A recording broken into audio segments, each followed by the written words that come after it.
like an observation. If you put together Kohli's last 3 single-digit scores, you get 1-0-0. I don't know, which is something people have been wanting all this while, just not in that order. TV umpire to director, we have a player review. Can we rock and roll, please?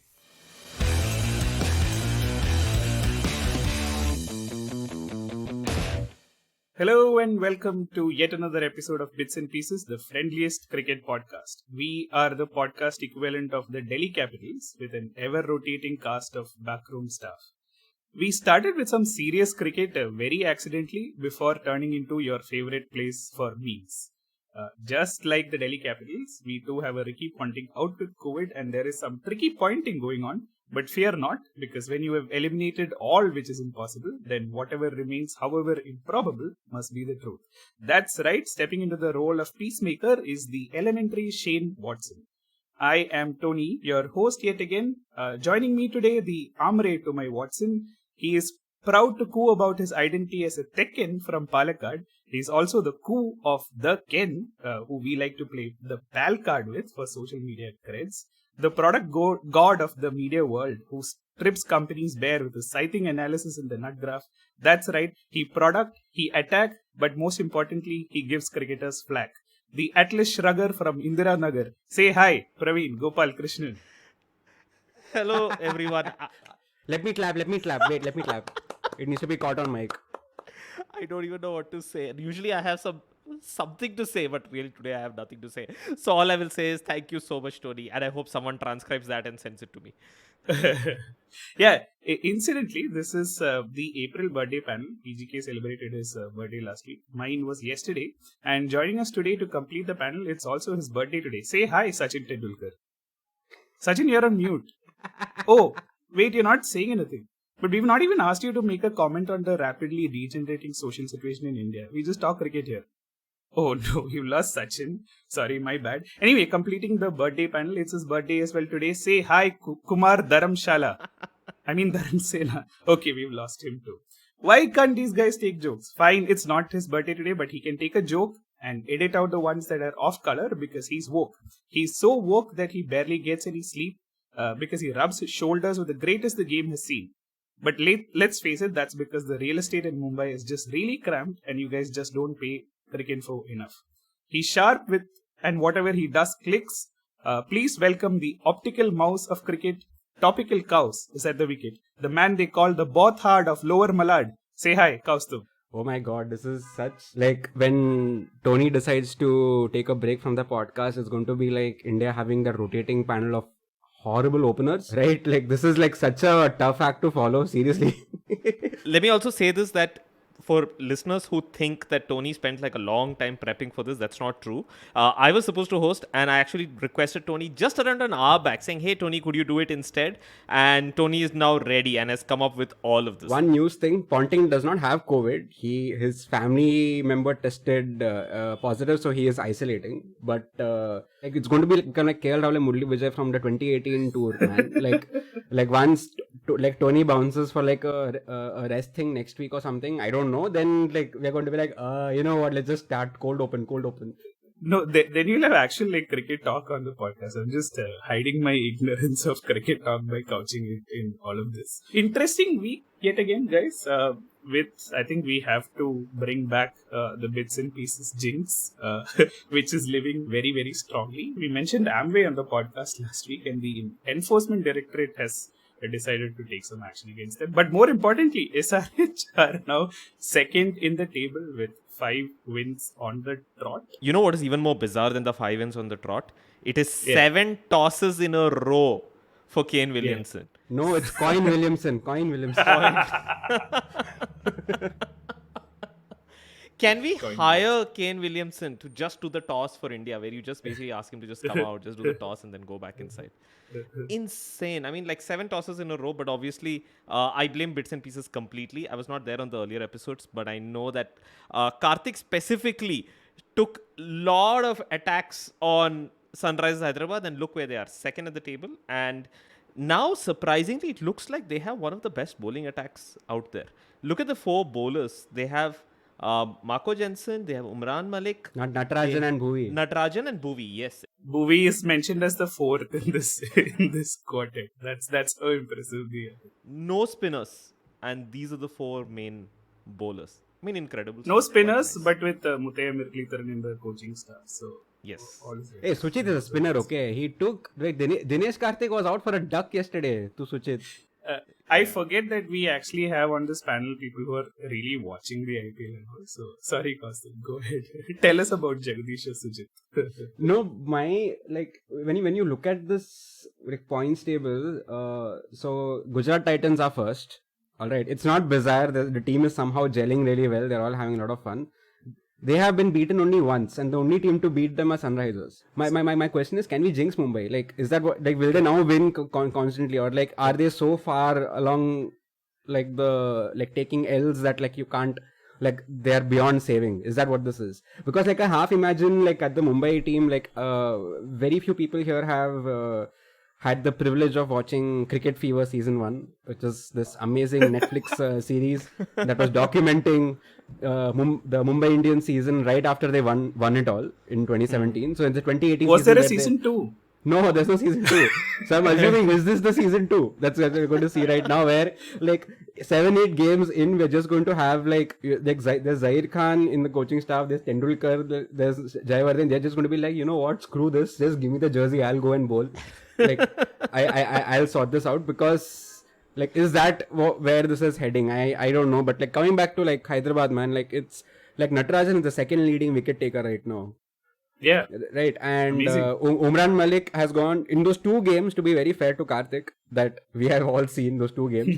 Umran Malik was bowling all over the place, and since then he has been like, his line and length has been perfect. He has a decent slower ball, he has a decent medium pace ball, and his stock delivery is like 150. Right? It's just everybody is clicking the bat, and the thing is, they have never had to bat first yet. I think they've only been chasing like so far. And which means the bowling attack is so good that Sunrisers batting lineup does not have to do much, right? They just have to, like, 150 160 is not that hard to chase, or if you look at yesterday, 69 was not that hard to chase. Haha, nice. But yeah, we'll see. We're halfway through, officially halfway through the IPL, and it's been fun. I'm glad Sunrisers are doing well. Genuinely, the team makes no sense on paper, but it's just incredible to watch. Also, speaking of the tosses, here is something that I saw on Twitter. Thanks, I think it was tweeted by Cricketing View, Kartikeya Date, and he had written that before today, this was yesterday, before today, the last time a team won the toss and chose to bat in the IPL was on October 11, 2021. Since then, for 36 straight IPL matches, the team winning the toss has chosen to field first. But this is also because Sanju Samson never wins a toss famously, and then Joss Butler just smashes 100, and they continue winning batting first. So it'll be interesting to see what happens if Sanju wins a toss.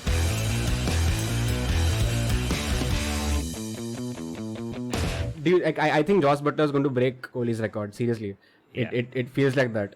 He's timing things so well. They're going to the top tier of Wankhede Stadium, which is a big stadium. It's not like it's not even the big sixes. Like, there was this 1-4 that he hits, I think when he was on 96 or something, where it's like he just like perfectly bisects 2 fielders. He knows, okay, this ball is coming, I'm going to hit it there, and he does steps out, tuck, it just goes straight in between both of them. He's just incredible form, and he's also 31, so I think he's really at the peak of his batting.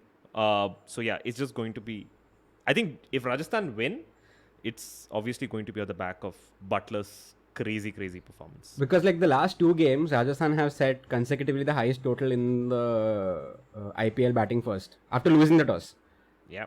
Right. So like Tony is just quietly nodding because Rajasthan, Sanju Samson and all that. Like, he's like, yeah, please praise.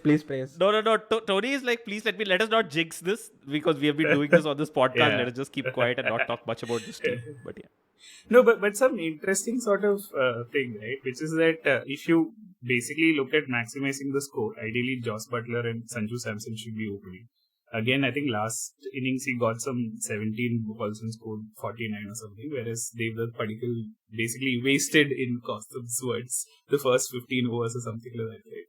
Similarly with SRH, like Kane Williamson, I think has yet to hit a strike rate above 100. So is this the new format? There's one guy bashing and another guy holding the innings together, which in RCB's case is supposed to be Faf du Plessis because everyone else is failing. But I think that's a new thing, right? One guy hitting one guy. The word you're looking for is anchor.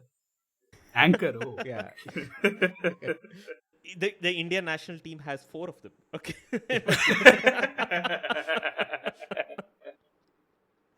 No, but the really, really fun part of that Rajasthan Delhi match was that if you noticed at the end of it, if you basically, a lot of people switched off, before the last few overs because they're like, this is over, this game is done, right? And later they were like, oh my God, controversy. And they were like, okay, obviously, look at the teams, it makes sense. It's either Ashwin or it's Butler or it is Warner. One of these guys would have done something, and then you have to tell them, no, it was none of them. They were all standing and watching. Okay, and you're like, really? Okay, none of them did anything controversial. No, none of them did anything controversial. Then who did it? It was Pant. So yeah. Rajasthan scored 222 and Delhi were trying to chase it down. Pretty disastrously, starting with David Warner, who hit a couple of boundaries and then had the biggest edge of all time. Like, it's not even a nick, it went off the face of his bat to the keeper. And Warner's like, no single, let's wait. And Prasidh Krishna is almost at the strikers and about to high-five Sanju Samson, and David Warner is taking guard. And he's like, what is going on? Warner can't believe that he's been given out, right? Because it's one of those matches where if David Warner doesn't go big, Delhi had very few chances. But actually, towards the end, it seemed like they just needed 36 of the last 2 overs or something, maybe 37.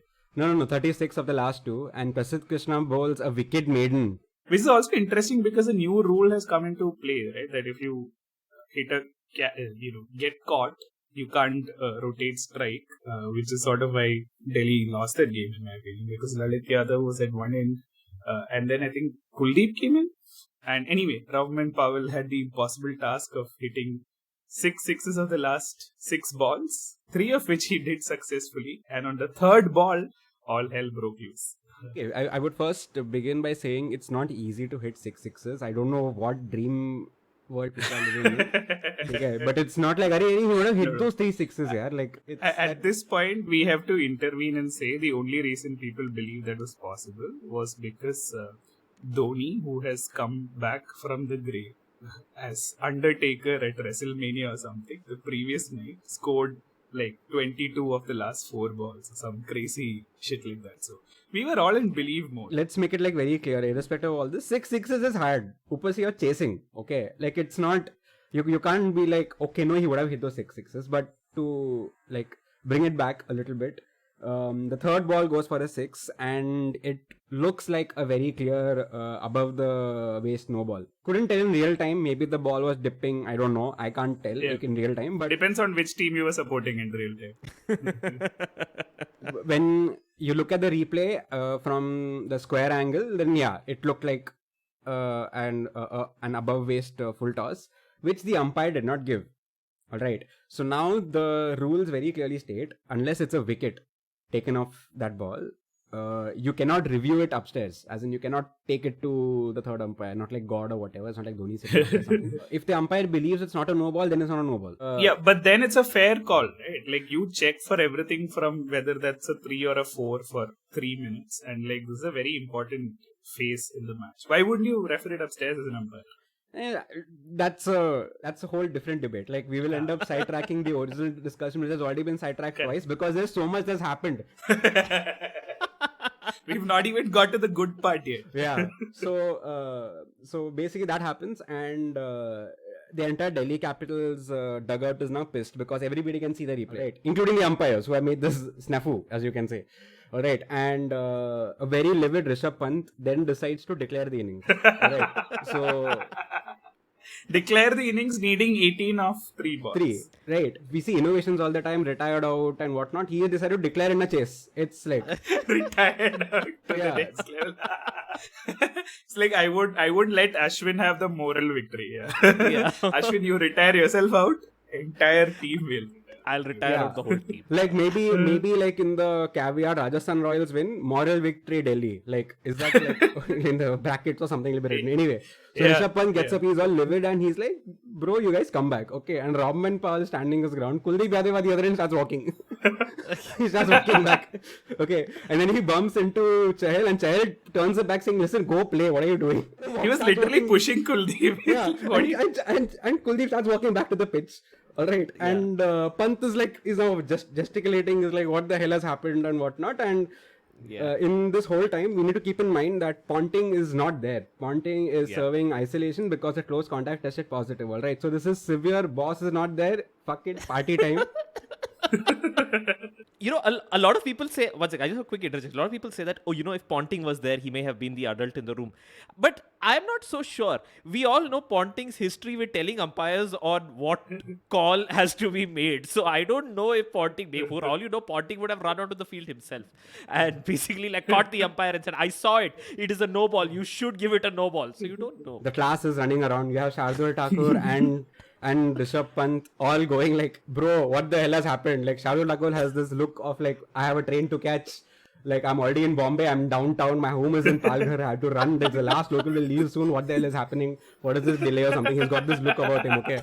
So everyone is like angry for separate reasons. I mean, I understand why he would feel slighted by that call, right? Because it doesn't become 18 of 3, it becomes 18 of 4 plus a free hit. Well, 17 of 4 with a free hit. So like the equation does change drastically. Plus Obed McCoy, who was bowling the last over, is completely like out of sorts.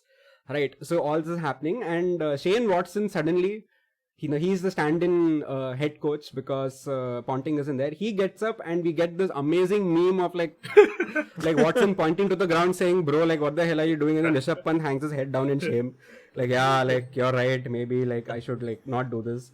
So this happens for like a full minute, okay. And during this time, by the way, let me just stress that the umpires are talking to both the batsmen, right? And I think Nitin Menon is making it absolutely clear to both of them that, listen, if you walk off, the game is over. You've forfeited it. They've won the game. And these two batsmen are looking at each other and say, yeah, that's true. Why are we walking off exactly? Let's stay here. So they are talking to the umpire.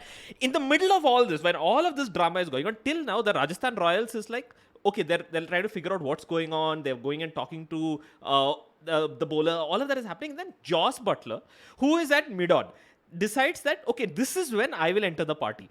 Joss Butler ambles across to where Rishabh Pant is getting admonished by Shane Watson, and he says something. And obviously, Joss Butler, you can see it. You can see the visual. I think he says something, and it is not particularly polite. I think he throws the F word in there. There is some fucking play or something he says. And now that goes into another spiral altogether. If you have seen Joss Butler's interviews, he's the most mild-mannered, soft-spoken person. To see him get this livid is just like I don't know, it was fun. Like I'm just saying, everyone's out of the character, okay? So all this still happening. The play has not like started yet. This is happening for like 3-4 minutes, okay? That's it. 3-4 minutes of this happening. Then Watson sits down thinking, Acha, listen, I've doled out discipline. I am going to sit down. So he turns his back, and in the meantime, Rishabh Pant has whispered something to the other assistant coach, Praveen Amre, and Praveen Amre runs into the pitch. Like all in the time where Watson has he thinks he has diffused the situation, just de-escalated, he has gone back to the dugout, and he gets up to see like this umpire, his own staff has run into the pitch because Pant has told me to run into the pitch. And the umpire is like, what the fuck? Why are you here? I think umpire is first. Who are you? Okay. Yeah, what is Praveen Amre expected to do here? Like, what's he going to say? Like, in what universe is he convincing the umpire suddenly after 5 minutes? That I am astonished how easy it was to convince Praveen Amre to run onto the pitch. Praveen Amre is 53 years old. Okay.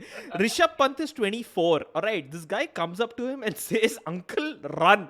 And Uncle just runs. He doesn't say, "Listen, this is not going to happen. I have watched matches. I have been playing international cricket when you were not even born. This is not how it works. Shut the fuck up. Sit down." No, he bolts onto the field, running straight to the umpire. And he runs to the umpire, and you're looking at him and you're saying, what is Praveen Amre going to say? Praveen Amre comes straight to the umpire, huffing and puffing. And then he just basically puts out one hand and says, "No ball, no ball." And the umpire is like, "No." And Praveen Amre is like, "Okay, I guess." And he comes back. Okay, that's it. He's there for like literally 10 seconds.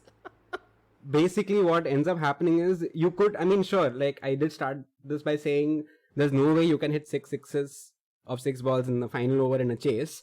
But after he hits those 3 sixes, they had the momentum at some level, and Obed Mokai was flustered. He did not know where to bowl. He's bowling like waist high full tosses, whatever. All this has happened. Robin Powell loses his concentration. Obed Mokai has settled down. All right. So the next 3 balls, what? I think it's a 4 run and a wicket. I think. Yeah. Right. So something like that. Like the entire. What would have been like a thrilling, oh my god, wouldn't they one day, ended up becoming a damn squib, I think. Is that the phrase, or is it damn squid? I don't know. Like, it's basically what happened. So it was a good match up until that point. Then it became insane, and then it kind of became like an Like, we had everything, had all the moods. What happened after is you had, for one thing, Pommy was grilling Rishabh Pant in the post-match interview. Poor fellow. What poor fellow? Dude, I mean, we've all lost our cool in the heat of the moment. That's okay. I'm not saying don't lose your cool. To immediately give a press interview after that in English, and like, when you want to say intervene, you say interfere. No, but this also means Pant genuinely did not think this through. Like, you think you're not good, like, you're literally 5 minutes later, people are going to ask you questions. The Delhi Capitals dugout, Pant and all, I won't defend them too much because it was not done. You can be livid. It was a bad call, I agree. You basically disrupted the game. The flow, it was going pretty well. Yeah, but you know who set the precedent for this, right? Which is MS Dhoni, right? Who ran onto the pitch for a similar reason. Yeah. And Pant had the sense to send Amre because he knows that he is not Dhoni, so he could be banned the next match. He doesn't want that happening. So it's a tactical call at that point. So he has enough nous to send Amre there, but not. Yeah, like immediately after Ashwin is called, right, for an interview and whatnot, and Ashwin knows very well how to make this for content, right? He's like, yeah, his answers were amazing. Like, first thing, obviously, he said that, like, you want to talk about the game, you want to talk about what just happened, firstly. Okay, and immediately after that, he's like, I think that break helped us because, like, we could gather ourselves or whatever, and that did not serve them very well, which is, like, such a proper trolly statement. Like, it's just, like, put the dagger in even further. Yes. Absolute ungli master. He's a finger spinner for a reason. He can stick his fingers anywhere.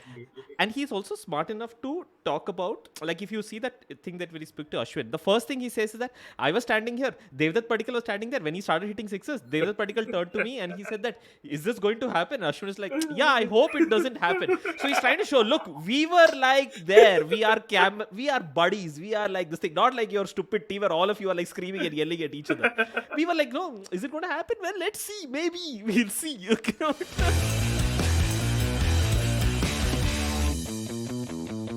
Here's top 3 things that Ashwin cannot do. Is probably at number 3 is make a meme in Hindi or do Hindi commentary. Not to be confused with Ashwin walking in at number 3, which he can do. Yeah. Number 2 is have decent facial hair.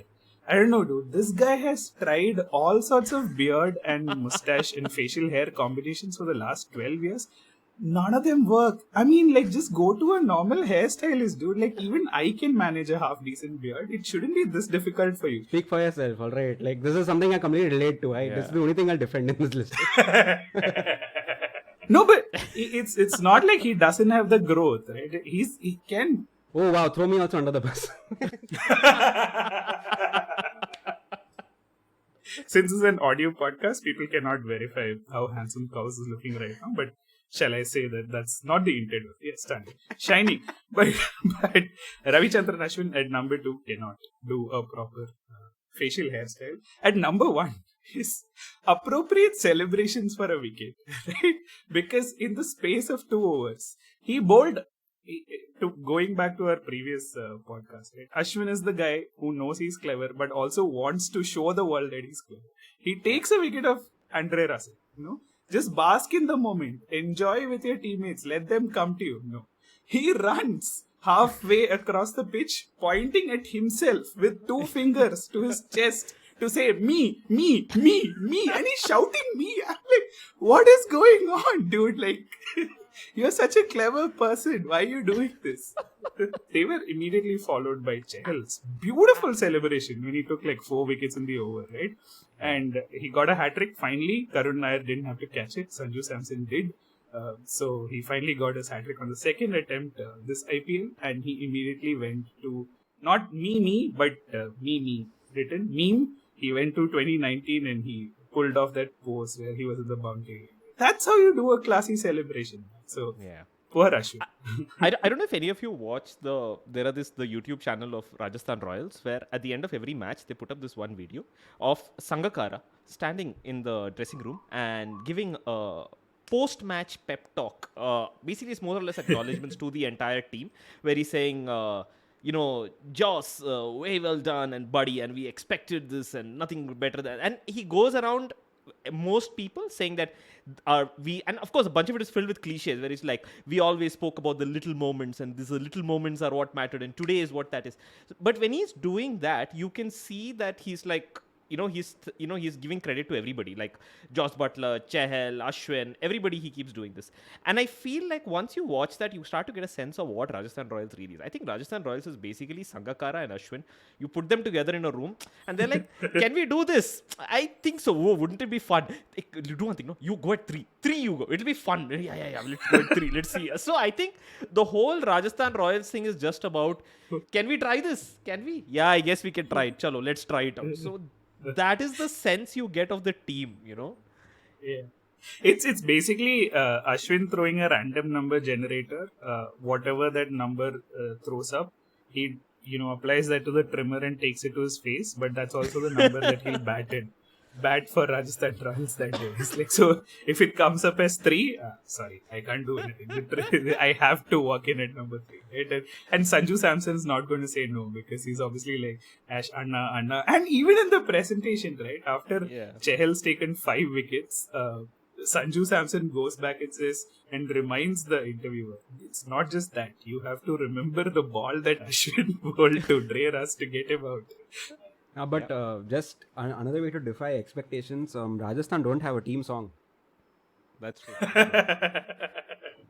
I'm just putting it out there. It's one of the few teams that doesn't have a team song yet, and they are doing pretty well. So they go to sleep with Sangakkara's luscious accent pep talk playing in their earphones, and as they drift off to sleep, I think that's what they do for like a team song.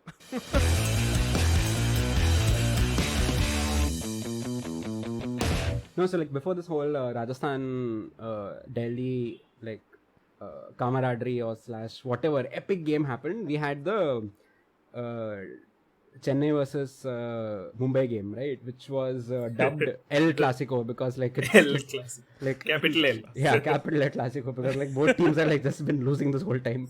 So it's a race to the bottom, and it was one of those few games where I just wished both would lose. Like, genuinely, like if there was some way. And they nearly did, right? Like both nearly lost. How many dropped catches? Like what was happening to Chennai? I'm like, you could not even. It's not even like a test match where those like normal test commentary thing would be like, oh, maybe they had too much butter in their bread toast today. That's why it left off in their hands. They dropped it. Like you couldn't even do that.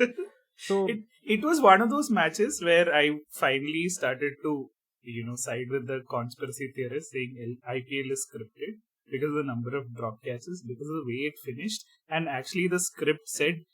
Mukesh Bhai has said we have to win today, except the wrong Mukesh Bhai, Mukesh Chowdhury for CSK. Where did he come from? Just ran through Mumbai, right? I mean, it's absolutely crazy. No one's even picked him as the uncapped player in the fantasy league. But Mukesh Chowdhury. Yeah, he dismissed Ishan Kishan and Rohit Sharma, I think, in his first over itself. Yes. Yeah, he got the top. right. I'm just looking at the scorecard. He got all the top 3. He got Rohit Sharma, he got Ishan Kishan, he got Dual Brevis as well. Yeah, so it's for one thing, this is out of script. Okay, I know you're saying scripted and all, but like how the hell?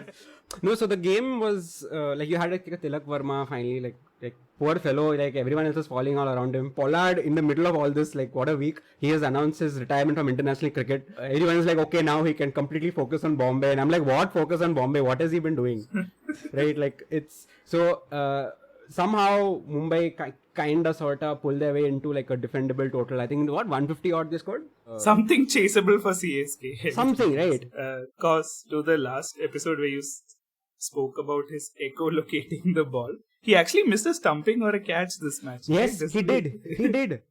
Yeah, and like because he's Dhoni, nobody's talking about it. He's like, oh yeah, the ball must have gone by so fast, like even Dhoni couldn't react. Like really, literally like 2 matches ago, you were praising him for like a run out. I think he ran out Bhanuka Rajapaksa or something against Punjab. Yes, Right, yes. like full dive, and all he did, he threw it like, oh my god, presence of mind. Look at his reflexes. Even at like 40 plus, he's doing this, and now like a very simple stumping, he missed out. You can't do Dhoni rant today. I mean, especially after what he pulled off against Mumbai. You can't. If anything, you should apologize sincerely to all the listeners of this podcast and say, okay, that you're ashamed that you basically put Tale under the bus. He's facing Unadkat, okay? I'm being like, as okay, this has got nothing to do with me dismissing Unadkat, okay? Unadkat is a decent bowler, but the problem is Unadkat versus Dhoni is a matchup that's obscene, right? Especially in the final over, he has had a history of conceding incredible number of runs to Dhoni. Big brain Rohit Sharma captaincy, maybe. Like, I would assume you would bring Pollard in for the final over. Given how much we think we know Rohit knows about stats and how much he follows the game,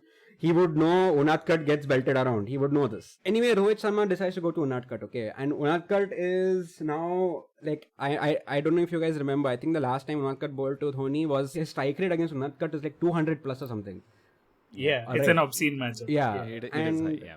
yeah, so when people tell me that like, you know, Dhoni still got it, like no, this is someone that Dhoni can see the ball, he can swing it, and if it connects, it's definitely going to go around because his reflexes are still pretty good. So to see him win that game is like okay, but to see everyone just fall over saying, "Oh, listen, he still got it." Like my God, you know what? Like just like dismiss the national team. Don't just bring Dhoni back. Bring Kapil Dev also, right? Bring Tendulkar also. Bring all these people back. Like why have selectors? I play till I want to play. Yeah. I like how We should Kaus bring- is just doubling down. Kaus is like, I don't care if he pulled off such a incredible win. Yeah. It's all nonsense. It is because it came down to that matchup very, very clearly, right? I'm not even like, see, CSK won, it is great. The memes are amazing because Mumbai lost again. All right, and like it just goes to show that like Mumbai had a horrendous auction because they had no bowlers to turn to towards the end of it. Like Unadkat is a good first change middle overs bowler. That's it. Like you should not give him dead bowling. So it just highlighted that when Dhoni is tonking you around. I'm just being very honest. Yeah, that's my rant, I guess. Like you guys can, like, I have no energy left. Unlike Dhoni, who has now all the energy in the world to play every single game. You know where it went to from here, right? Which is that people started projecting back to the 2019 World Cup, where Dhoni was a clear passenger again. Okay? And like Virat Kohli has some weird obsession with everyone he like has played with and loves them to death, so he'll never drop them, which is the only reason why Dhoni went to that World Cup in the first place. But people are like, if he didn't get run out, he was definitely winning that game against New Zealand first. I'm like, okay, cool, whatever. Like this is the 1 week where he can say it, right? But I think PCK, unless you have anything to add, we have to. No, let's move on. I think I actually am one of those people who thinks that Dhoni would have won the game if he was still there, but let's move on. Oh yeah, yeah. I mean, fine.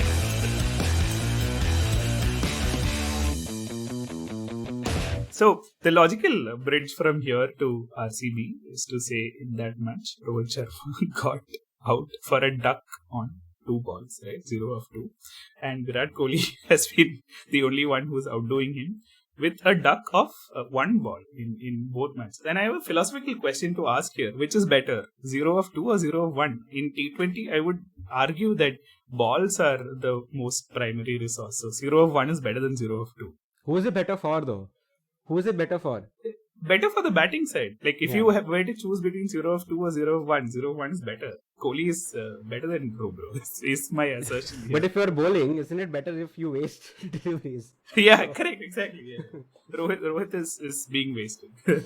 But anyway, let's speak about the RCB jinx or the weirdness of April 23rd. Also my birthday. RCB started April 23rd with Gale's 175 back in 2013, if I'm not mistaken, followed by 68 all out yesterday, and in between somewhere they had a 49 all out as well. They had a 49. The funny thing is that when they were dismissed for 49 all out a few years back, Kohli's average used to be 68, and when they were dismissed for 68 yesterday, Kohli's average is at 49. Right, so these are totally randomly made up numbers, but I think they're pretty much accurate, right? So, okay, what is happening with RCB? Nothing's happening at RCB. RCB have this one game a year. Yeah. This is that game. They'll go back to normal after this. They'll do well.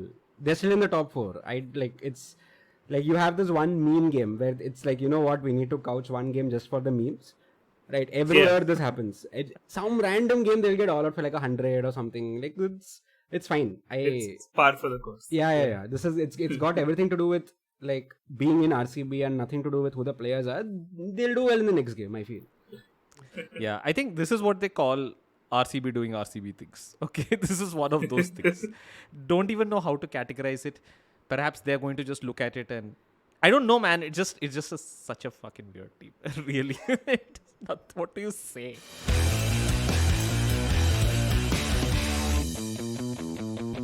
If you put together Kohli's last 3 single-digit scores, you get 1-0-0. Right? Yeah. I don't know, which is something people have been wanting all this while, just not in that order. Well, beautiful. Rohit and Kohli are going to Australia, guys. I think we have to basically jinx them at this point for something to happen. What is going on? Like either of them, you can from one angle attack and say Kohli's completely lost his joy for the game. And all of this BCCI nonsense has happened and he's been fucked over. That's why he's performing badly. But Rohit Sharma has had the exact opposite, right? In the same time frame, he's become the captain of all 3 formats and notched up some 10 wins in a row for India. And now like 7 losses in a row for Mumbai.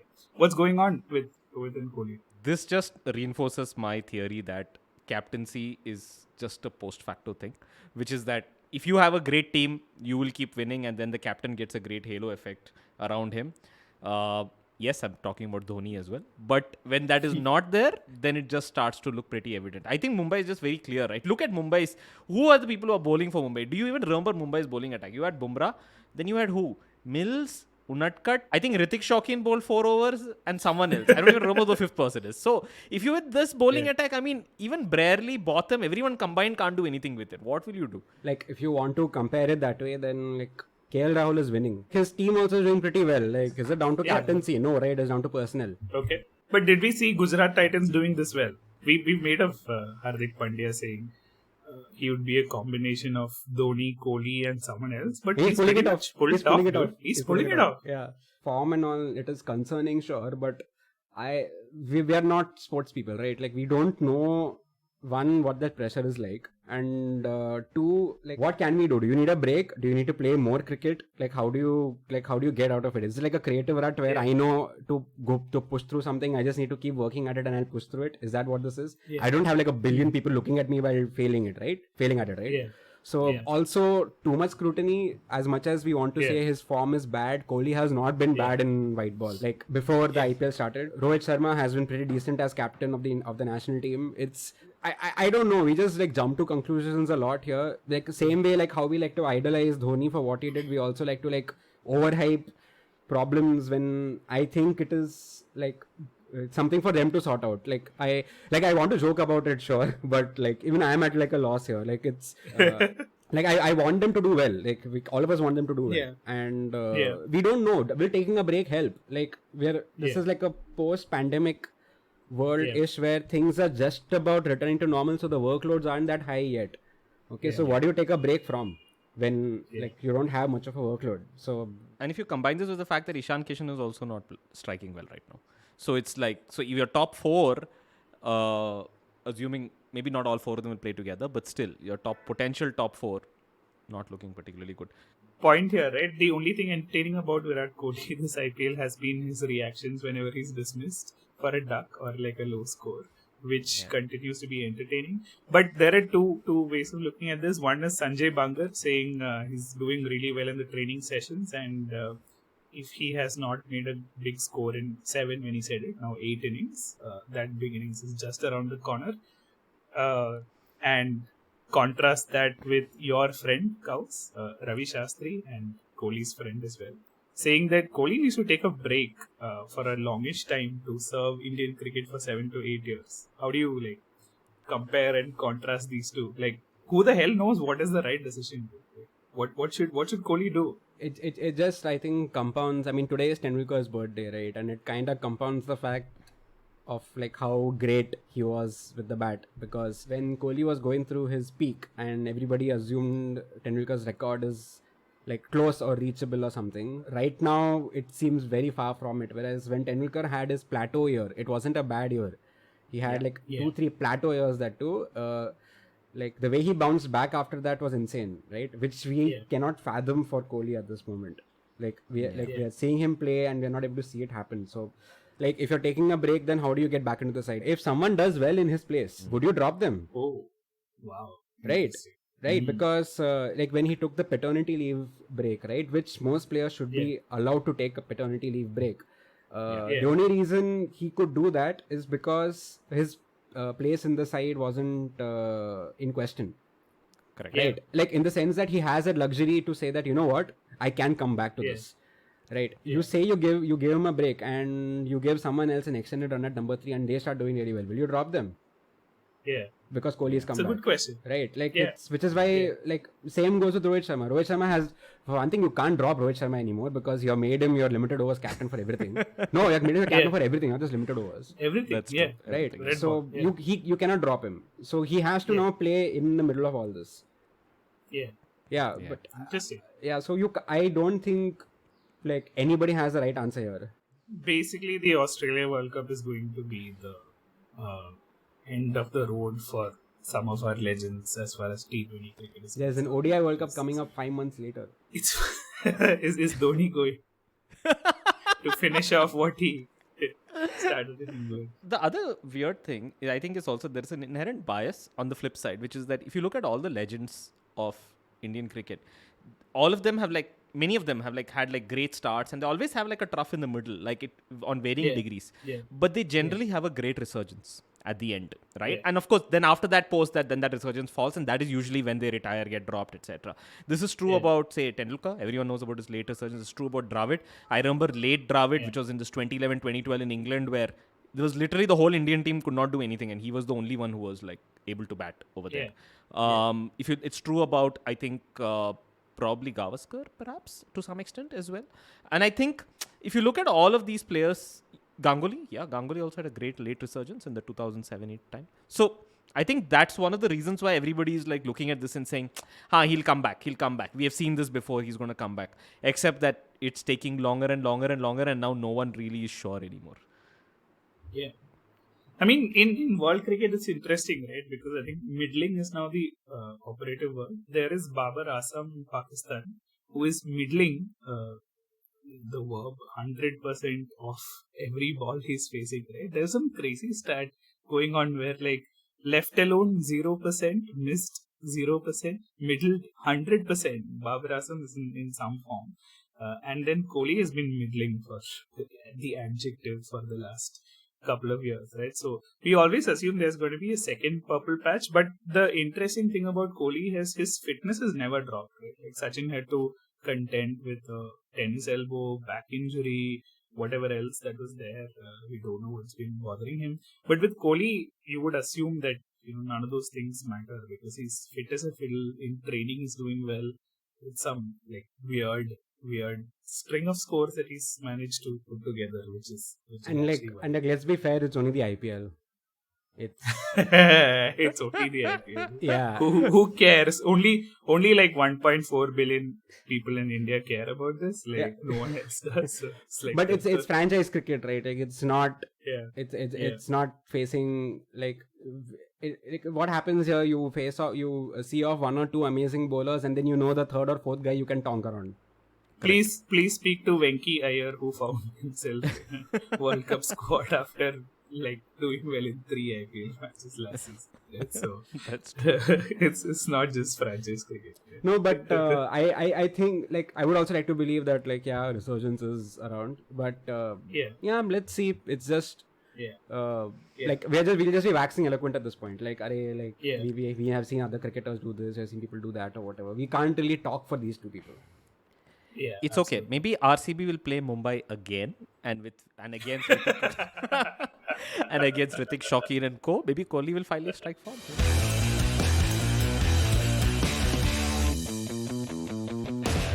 All right. I think that does it for episode 16 of Bits and Pieces. We show up every week, and you guys do too. So thank you for tuning in. Please spread the word.